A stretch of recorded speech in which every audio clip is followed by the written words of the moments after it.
যখন আমরা জানাজার নামাজ পড়ি, জানাজার নামাজের সামনে লাশটা আমাদেরকে একটাই মেসেজ দেয় যে দেখো দুনিয়ার মানুষ, আজকে আমি লাশ হয়ে গিয়েছি, হয়তো আজকে আমি লাশ হয়ে গিয়েছি, আগামীকাল তোমাকেও লাশ হতে হবে, তোমাকেও এই দুনিয়া ছেড়ে কবরের জগতে চলে আসতে হবে।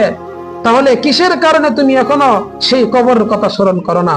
অথচ আল্লাহ তাআলা বলেন, ইয়া আইয়ুহাল্লাযীনা আমানুত্তাকুল্লাহ ওয়াল তানজুর নাফসুম মা কদ্দামাত লিগাদ। হে দুনিয়ার মানুষ, যখন তোমরা ঘুমিয়ে যাও, যখন তোমরা রাতের বেলা শুয়ে থাকো, রাতের বেলা শোয়ার সময় তোমার বালিশের সঙ্গে মাথাটা লাগিয়ে একটু চিন্তা ফিকির করবে।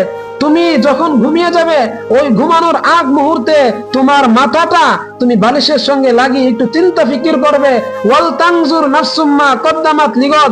তুমি যে আগামীকাল মৃত্যুবরণ করবে, তোমার যে আগামীকাল মৃত্যু হয়ে যাবে, ওই মৃত্যুর পরবর্তী সময়ের জন্য, মৃত্যুর পরে যে তুমি কবরে চলে যাবে, ওই কবরে যে চলে যাবে, ওই কবরের সময় যে তুমি থাকতে হবে, ওই সময়ের জন্য তুমি কতটুকু আমলনামা তৈরি করেছো।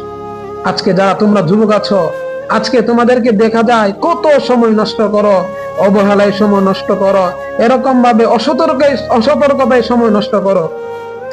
একটা কথা মনে রাখবে, যারা জীবনে সফল হয়েছে, যারা জীবনে অনেক বড় হয়েছে, তারা অনেক ত্যাগ তিতিক্ষা স্বীকার করেছে।